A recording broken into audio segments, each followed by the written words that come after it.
नमस्कार, आप देख रहे हैं न्यूज इंडिया। आपके साथ में हूं वंदना अस्रोही। न्यूज रूम लाइव में आप सभी का स्वागत है। शुरुआत करेंगे बुलेटिन के इस वक्त बड़ी खबर के साथ। बिहार के बांकीपुर सीट पर बड़ा उलटफेर होता हुआ नजर आ रहा है। प्रशांत किशोर इस वक्त आगे चल रहे हैं, यानी 10वें राउंड में भी प्रशांत किशोर आगे हैं। 6011 वोटों से प्रशांत किशोर आगे चल रहे हैं। तो इस वक्त की बड़ी खबर हम आपको बता रहे हैं। बिहार में बांकीपुर उपचुनाव को लेकर आज काउंटिंग हो रही है। जनसुराज के प्रशांत किशोर 10वें राउंड में भी आगे चल रहे हैं। अब तक जनसुराज को 50% वोट मिले हैं, जबकि बीजेपी को 36% वोट मिले हैं। तो बड़ा उलटफेर होता हुआ नजर आ रहा है।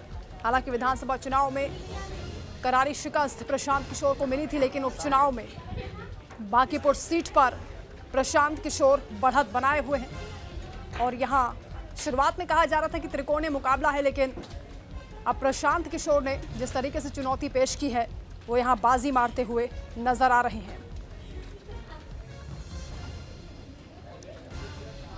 तो ये बड़ी जानकारी आप तक पहुंचा रहे हैं। बीजेपी की नीरज कुमार भी अपनी बढ़त को मजबूत करने का प्रयास कर रहे हैं। 8152 वोट उन्हें अभी तक मिले हैं।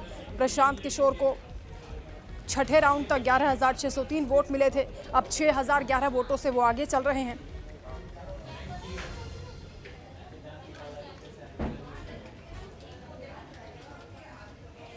अभी हम दावा जो किया था उसको कहाँ नकार रहे हैं। अभी उस दावे पर हम कायम हैं। 31 राउंड की गिनती बाकी है और कुल 31 राउंड गिनती जब होगी तब परिणाम जब घोषित होगा तब कहा जाएगा कि मेरा दावा खोखला था या मेरा दावा वजनदार था या मेरा दावा असत्य था या सत्य था। वो तो पता चलेगा। नहीं, हम लोग भी चुनाव लड़े हैं और हम लोग भी 8 टर्म चुनाव जीते हैं। हम भी कभी कभी first round, second round, third round में पीछे चलते थे। इसका मतलब थोड़ी था कि मैं हार के आया हूं यहाँ।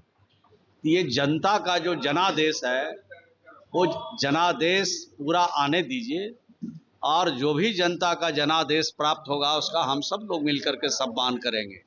लेकिन इतनी बात मैं जरूर कह सकता हूं कि हम लोगों ने जो काम किया है बिहार की जनता के लिए, जो खिदमत किया है, सेवा किया है, उससे अभी भी आशान्वित है कि रिजल्ट एनडीए के पक्ष में होगा।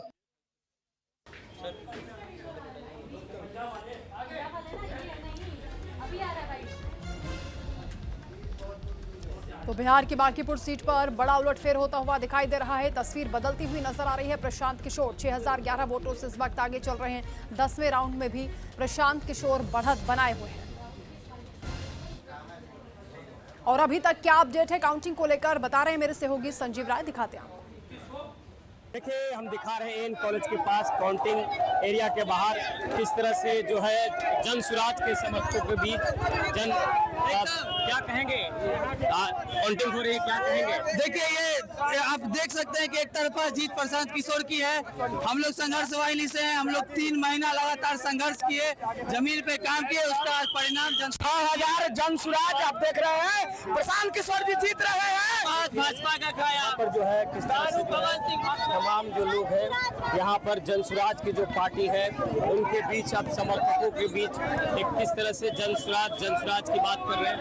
और यहाँ आप देख सकते हैं जो समर्थक हैं वो किस चंदा चोर, चढ़ावा चोर, गौमांस की कंपनियों से राजनीति का, धर्म का धंधा करने वाले ये जा रहे हैं। पीताम्बरधारी आ रहे हैं। इतनी खुशी है। सावन के पहले सोमवार को महादेव की वोट से भी लीड कर रहे हैं। अभी भाजपा के गढ़ में जहां इनको 95% वोट आता था, 8 राउंड के बाद 6000 वोट से ये बिहार का लाल आगे है। और आप शाम तक देखते जाइए, हर बूथ हराएंगे, हर वोट हटाएंगे, हर जाति में एक गणित लगाते रहे हिंदू मुसलमान का। देखिए, और समर्थक कितने वोट से लीड कर रहे हैं प्रशांत किशोर? अभी करीब 9000 वोट 9000 वोट प्रशांत जी को मिला है। राउंड हो गया? 5 राउंड। अभी तो बहुत सारे राउंड बाकी है। 6600 वोट मिला है भाजपा को। अभी तो और राउंड बाकी है। आप एकदम निश्चिंत रहिए। बांकीपुर की सम्मानित जनता 31 एक भी राउंड, बांकीपुर की जनता एक भी राउंड पीछे होने वाली नहीं है। बीजेपी तो बहुत बड़ा दावा कर रही थी कि दावा करने दिए। बीजेपी के तो आप तो विकास देख लिए ना, यहाँ का विकास का दावा था। 5 मिनट बारिश हुआ, नितिन नवीन जी के विकास के गंगा गंगा बहने लगी। और ये मतगणना केंद्र पर और भाग्य का जो फैसला त्रिकोणीय मुकाबले में जनता ने जो मत दिया है, उस मत का जो फैसला है वो आ जाएगा और कुछ ही घंटों के बाद तमाम चीजें सामने होगी। सहयोगी सप्तऋषि के साथ संजीव राय, न्यूज़ इंडिया, पटना। और अब बात करेंगे मध्य प्रदेश की दतिया सीट की। यहाँ भी उपचुनाव को लेकर आज काउंटिंग हो रही है और यहाँ बताया जा रहा है कि कांग्रेस प्रत्याशी आगे चल रहे हैं। इस वक्त की बड़ी खबर आपको बता रहे हैं, लगातार जो अपडेट सामने आ रहे हैं, दतिया में कांग्रेस 833 वोटों से आगे है। यहाँ पर नरोत्तम मिश्रा का ये गढ़ कहा जाता है, शिवराज सिंह चौहान की सरकार में दूसरे नंबर के नेता और उन्हीं की सरकार में गृह मंत्री रहे नरोत्तम मिश्रा का गढ़, जहाँ पर बड़ी चुनौती कांग्रेस की ओर से पेश की जा रही है। घनश्याम सिंह लगातार बढ़त बनाए हुए हैं, 833 वोटों से आगे हैं। बीजेपी ने इस बार समीकरणों को सेट करने की कोशिश की, आशुतोष तिवारी को टिकट दिया। नरोत्तम मिश्रा के समर्थकों में भारी नाराजगी भी देखी गई थी। दिल्ली तक दौड़ भाग नजर आई और उसके बाद नरोत्तम मिश्रा को मना लिया गया, डैमेज कंट्रोल का प्रयास किया गया, लेकिन लगता है कि वो डैमेज कंट्रोल हो नहीं पाया है। शुरुआत में जो रुझान आ रहे हैं वो तो यही बता रहे हैं, तस्वीर धीरे धीरे और क्लियर हो जाएगी। फिलहाल कांग्रेस को यहाँ बढ़त मिलती हुई नजर आ रही है। दतिया जो कि हाई प्रोफाइल सीट है, यहाँ पर उपचुनाव हो रहा है। तो इस वक्त की बड़ी अपडेट हम आप तक पहुंचा रहे हैं, किस तरीके से आज 3 राज्यों में 3 विधानसभा सीटों पर उपचुनाव के नतीजे सामने आ रहे हैं। शुरुआती रुझान जिसमें अभी कांग्रेस दतिया में आगे बढ़ती हुई नजर आ रही है। अभी कुछ देर पहले हमने बिहार के बांकीपुर का भी जिक्र किया, जहां पर प्रशांत किशोर आगे चल रहे हैं। यानी जो शुरुआती रुझान है उसमें बीजेपी को झटका दिखाई दे रहा है।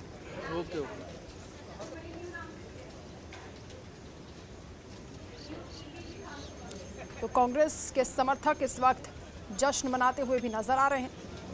घनश्याम सिंह जो कि कांग्रेस के उम्मीदवार हैं, वो बढ़त बनाए हुए हैं और उनकी ओर से ये कहा जा रहा है कि जीत निश्चित है। वो दावा कर रहे हैं कि जैसे जैसे और काउंटिंग होगी वैसे वैसे उनके वोट बढ़ते जाएंगे।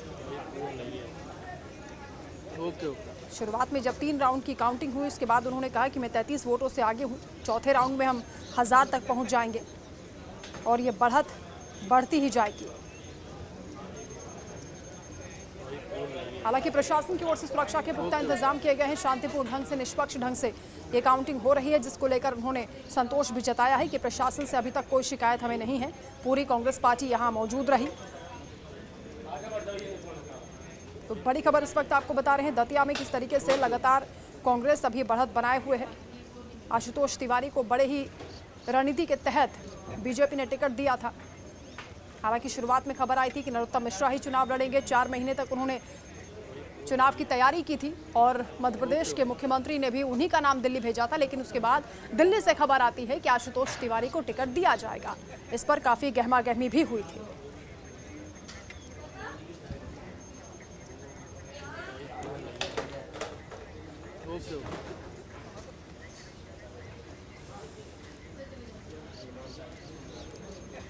तो उपचुनाव की काउंटिंग हो रही है, क्या अपडेट है? मेरे सहयोगी संजीव राय हमारे साथ जुड़ रहे हैं पटना से और सरस्वती चंद्र जुड़ रहे हैं भोपाल से।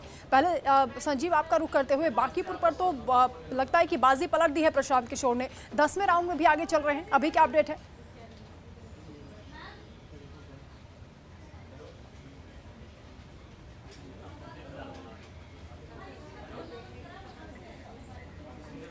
संजीव, आवाज पहुंच रही है आप तक?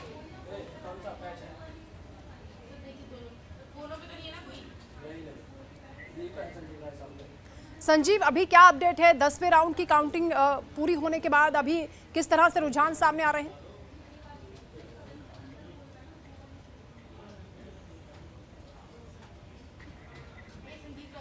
संजीव, आपकी ऑडियो हम तक नहीं पहुंच पा रही है, खुद को अनम्यूट कीजिए आप।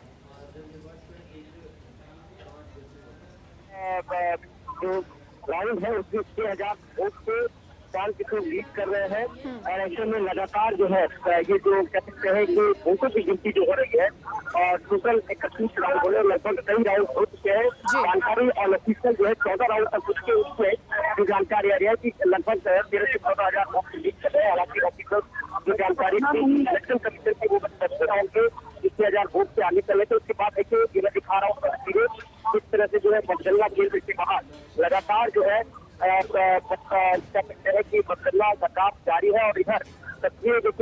से जो है प्रशांत किशोर के समर्थक के चेहरे पर खुशी की लहर दौड़ रही है। लगातार गले मिल रहे हैं प्रशांत किशोर के तमाम समर्थक। हम कोशिश करेंगे बात करने की।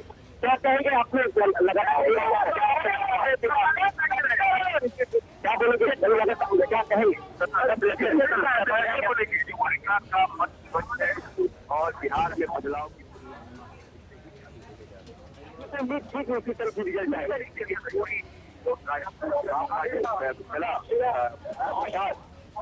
जनता का कितना आभार समर्थन और साथ आशीर्वाद मिल रहा था, पूरा यकीन था कि बिहार की जनता खासकर बाकी प्रभुत्व 8 लाख सीट है तो जरूर अवश्य करेगी और आपकी सामने अभी 10 राउंड 2000 वोट की लीड है। बढ़ा जा रहा है राउंड बाकी आप हमारे 16,000 कर रहे हैं। 16 राउंड के बाद 14,000 जनता इस पर मूड बना के बैठी तो देख सकते हैं कह रहे 16 राउंड में 14,000 वोट की लीड कर रहे हैं। और जो काउंटिंग का एरिया जहाँ काउंटिंग हो रही है वो आगे आप देख सकते हैं किस तरह से पूरी तरह से सिर्फ और सिर्फ जनसुराज के झंडे दिख रहे हैं। पीले कलर के जो झंडे और पीले कलर के लोग जो है दर्शक है। यहाँ बीजेपी के कोई एक भी कार्यकर्ता आपको नहीं दिख रहे हैं, क्योंकि बीजेपी में जिस तरह से प्रचंड लगातार कह रहे थे कि प्रचंड मेहनत हमें मिलेगा, लेकिन शुरुआती तौर से पता लग रहा देख सकते हैं किस तरह का जय बिहार और जय बिहार के नारे किस तरह से देखिए और उसका रंग गुलाल अभी अभी क्या आपको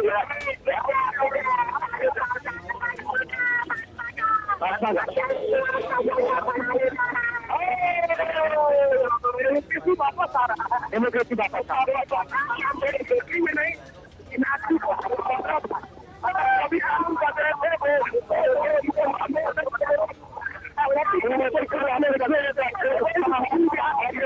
आपको दिखा रहे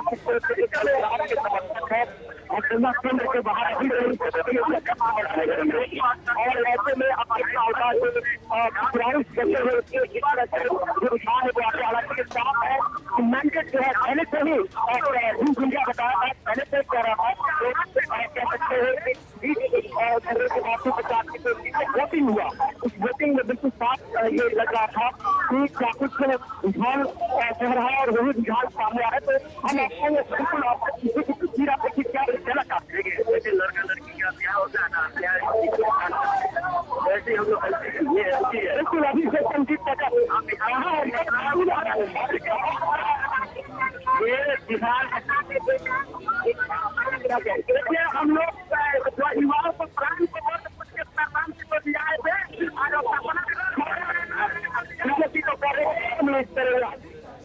बिल्कुल संजीव, यहाँ पर प्रशांत किशोर के लिए अच्छी खबर के संकेत मिलते हुए नजर आ रहे हैं। आप नजर रखिएगा, आगे भी आपसे अपडेट्स लेंगे। फिलहाल बहुत शुक्रिया तमाम जानकारी के लिए।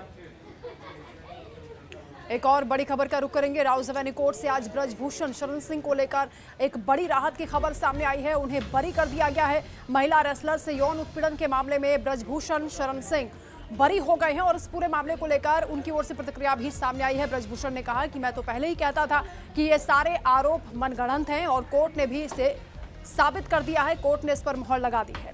तो ये बड़ी खबर, राउज एवेन्यू कोर्ट ने फैसला सुनाया है ब्रजभूषण शरण सिंह को लेकर। 3 साल तक ये पूरा मामला कानूनी लड़ाई में चला है।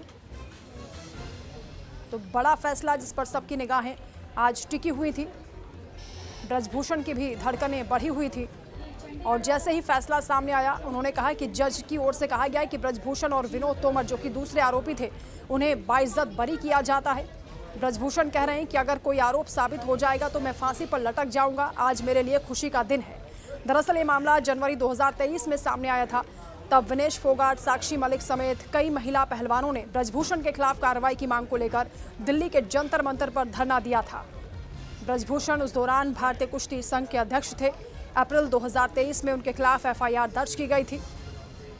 2 जुलाई 2026 को दोनों पक्षों की दलीलें पूरा होने के बाद कोर्ट ने फैसला सुरक्षित रख लिया था और अब इस पर फैसला सुना दिया गया है। यौन शोषण के आरोप में ब्रजभूषण को राहत मिल गई है। उन्हें बरी कर दिया गया है। आपको बता दें कि ब्रजभूषण 20 जुलाई 2023 से ही नियमित जमानत पर थे। 10 मई 2024 को कोर्ट ने दिल्ली पुलिस की चार्जशीट के आधार पर आरोप तय किए थे, जिसके बाद ट्रायल शुरू हुआ था। कोर्ट से बरी का मतलब है कि कोर्ट में अभियुक्त के खिलाफ आरोप साबित नहीं हो पाए हैं, इसलिए उन्हें सजा नहीं दी गई है। इसका मतलब यह है कि सबूतों के अभाव में ब्रजभूषण को बरी किया गया है। हालांकि जो वकील है वो ये भी बता रहे हैं कि इसका मतलब ये नहीं कि वो दोष मुक्त हो गए हैं। पीड़ित महिला पहलवान इस मामले में हाईकोर्ट में भी अपील कर सकती हैं। कोर्ट ने ये कहा, ऑनरेबल जज साहब ने, कि ब्रजभूषण सिंह जी और विनोद तोमर, आप दोनों लोगों को बाइज्जत बरी किया जाता है। बाइज्जत शब्द, मेरी प्रतिक्रिया ये है, फर्स्ट डे मेरा पहला वक्तव्य आया था तो हमने कहा था कि यदि कोई भी फैसला या कोई आरोप अगर साबित हो जाएगा तो मैं स्वतः फांसी पर लटक जाऊंगा। आज कोर्ट ने बाइज्जत बरी किया, मेरे लिए प्रसन्नता का विषय है, मेरे समर्थकों को के लिए प्रसन्नता का विषय है। अब बाकी अब कोर्ट का जो कॉपी मिलेगी, अब क्या जजमेंट आया है। पहले तो न्यायपालिका को धन्यवाद करना चाहूँगा। और आज ये सच्चाई की जीत है, युवा पहलवानों की जीत है, हमारे लोकसभा कैसरगंज की जीत है और मंडल की जीत है। और जो सच्चाई में हम लोग के साथ रहे, मैं उन सबको धन्यवाद करना चाहूँगा कि आपने हमारे पर भरोसा रखा और आज हम पूरे देश के सामने मजबूत होकर खड़े हैं। जो एक टाइम हम लोग को मजबूर करा जा रहा था, मेरे पिताजी को, कि फांसी दे देनी चाहिए, जंतर मंतर पे कि जला देना चाहिए, सारी पार्टियां साथ आके बोल रही थी।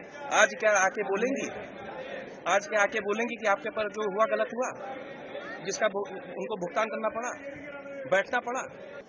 कि मीडिया को एक चीज सोचना चाहिए कि हमारे भी परिवार में माँ है, बहन है, बहू है। जब आप किसी आदमी को रेपिस्ट बना रहे हैं तो उसके घर में उसकी बहू या उसकी बेटी को क्या महसूस हो रहा है, या उसकी बेटे के ऊपर क्या महसूस हो रहा है? क्या वो मुझे नजर दिखा सकते थे या मैं उनको फेस कर सकता था? ये मीडिया जाने। आज विपक्षी दलों ने खासकर बहुत ज्यादा आज आए जंतर मंतर पे, की तो पटाखा दगाए और की तो समर्थन में खड़े हों। एक तरफ कहते हैं कि यंग जनरेशन के साथ हैं, एक तरफ महिला सशक्तिकरण की बात है, महिला रिजर्वेशंस की बात है, और दूसरी तरफ ये जवाब नहीं देंगे, हमारा ये विरोध जारी रहेगा। आपके बयान को लेकर भी बहुत ज्यादा जो है टिप्पणी आ रही है, क्योंकि यह फैसला निराधार था, आरोप लगाया गया था और इससे इस आरोप लगाने की वजह से हमारी कुश्ती का भी बहुत बड़ा नुकसान हुआ था। ओलंपिक में हमारे 4 मेडल आते, ओलंपिक ईयर में इन लोगों ने किया, तो ये विरोधियों के मुंह पे एक तमाचा है। ये इसका सभी लोग इसका स्वागत करते हैं और इसके लिए सभी लोगों को, आप लोग सभी लोग बधाई के पात्र हैं। लगता है कि जानबूझकर राजनीति से प्रेरित मामला ये बताया गया था। जब खिलाड़ी प्रदर्शन कर रहे थे तो कई राजनीतिक दलों ने भी उनको समर्थन दिया था, उनके लिए व्यवस्था की जा रही थी। 100% ये राजनीति से प्रेरित था, 100% राजनीति से प्रेरित था। न कहीं कोई दिन था, न कोई गवाह था, न कोई समय था, न कोई तारीख थी, बस आरोप लगा दिया गया था।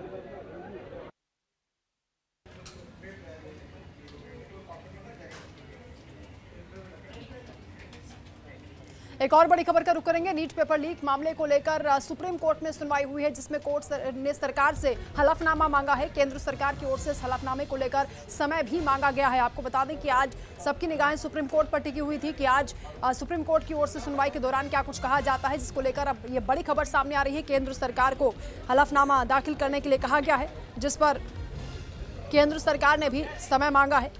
इसके बाद अदालत ने इस मामले को आगे के लिए टाल दिया है। दरअसल सुप्रीम कोर्ट में नीट पेपर लीक और परीक्षा सुधारों से जुड़ी हुई याचिकाओं को लेकर सुनवाई हुई है। कोर्ट परीक्षा प्रक्रिया में पारदर्शिता और सुरक्षा को लेकर लगातार नजर बनाए हुए है। केंद्र सरकार की ओर से विस्तृत हलफनामा और रिपोर्ट पेश किए जाने के लिए समय मांगा गया है, जिसके बाद सुप्रीम कोर्ट ने सुनवाई को आगे के लिए बढ़ा दिया है। दरअसल अदालत ने एनटीए और केंद्र सरकार से परीक्षा में गड़बड़ी को रोकना, सीबीटी मॉडल अपनाने और राधाकृष्णन समिति की सिफारिशों को लागू करने को लेकर भी विस्तृत प्लान मांगा है। वहीं अदालत ने पहले भी स्पष्ट किया था कि परीक्षा प्रणाली में जरा सी भी लापरवाही बर्दाश्त नहीं की जाएगी और गलतियों के इस सिलसिले को हमेशा के लिए खत्म करना ही होगा। फिलहाल केंद्र सरकार की ओर से समय मांगा गया है और सुनवाई अब आगे के लिए बढ़ा दी गई है। तो ये बड़ी खबर है, नीट पेपर लीक पर प्रदर्शन का ये मामला, जिसको लेकर सुप्रीम कोर्ट में सुनवाई हुई है। केंद्र सरकार से हलफनामे पर जवाब मांगा गया है।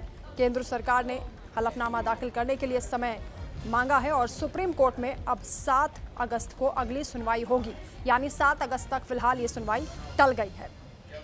आज सुप्रीम कोर्ट की ओर से केंद्र सरकार को यह स्पष्ट कर दिया गया है, एनटीए को भी कहा गया है कि परीक्षा प्रणाली में सुधारों की जो भी आवश्यकता है उसको लेकर आपकी क्या प्लानिंग है, क्या नीति आप अपनाने वाले हैं, वो हमें बताएं। जिसके बाद अब 7 अगस्त तक सुप्रीम कोर्ट में ये सुनवाई टल गई है, यानी 7 अगस्त को अब अगली सुनवाई होगी। इस दौरान केंद्र सरकार की ओर से हलफनामा दाखिल किया जा सकता है, क्योंकि केंद्र सरकार ने इसके लिए वक्त मांगा है। केंद्र सरकार को जवाब देना होगा।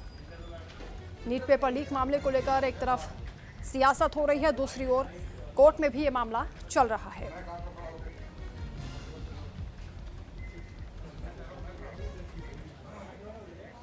एक और अहम जानकारी पश्चिम बंगाल से खबर आ रही है, जहां ईडी के एक्शन को लेकर टीएमसी की ओर से कोर्ट का रुख किया गया है, यानी कोर्ट का दरवाजा टीएमसी ने खटखटाया है। और यहां पर यह कहा जा रहा है कि ईडी ने जिस तरीके से कार्रवाई की थी उसको लेकर सुप्रीम कोर्ट में टीएमसी की याचिका पर सुनवाई।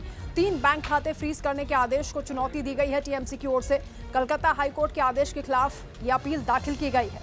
ईडी की कार्रवाई को टीएमसी ने सुप्रीम कोर्ट में चैलेंज किया है। ईडी की ओर से बैंक खाते फ्रीज किए जाने के कदम को चुनौती देते हुए टीएमसी ने सुप्रीम कोर्ट का दरवाजा खटखटाया है। सुप्रीम कोर्ट आज टीएमसी की याचिका पर सुनवाई करने वाला है। जस्टिस एमएम सुंदरेश और जस्टिस प्रसन्ना बी की बेंच इस मामले की सुनवाई करेगी। ईडी का आरोप है कि पार्टी के एक बैंक खाते से 133 करोड़ का ट्रांसफर हुआ, एक निजी कंपनी को ये पैसे भेजे गए।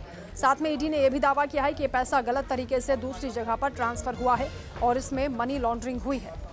इसी मामले को लेकर सुप्रीम कोर्ट का रुख किया है। टीएमसी ने याचिका दाखिल की है और इस पर सुनवाई के लिए अनुरोध किया है। 3 बैंक खाते फ्रीज करने के आदेश को लेकर चैलेंज किया गया है।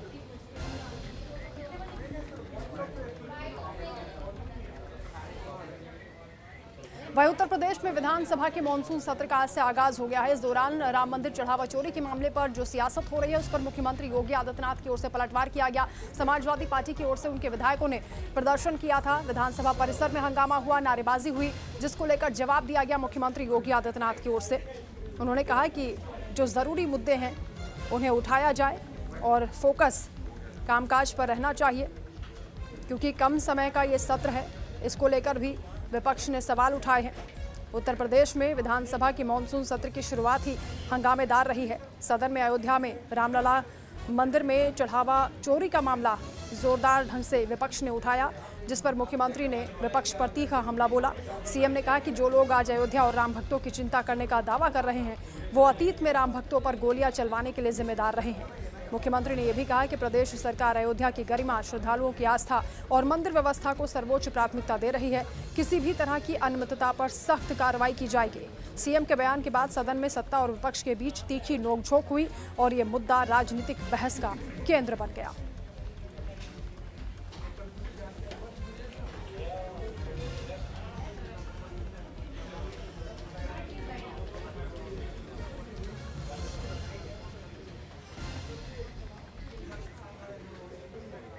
चलिए इसी के साथ फिलहाल इस बुलेटिन में इतना ही। आगे भी खबरों का सिलसिला जारी है, आप देखते रहिए न्यूज़।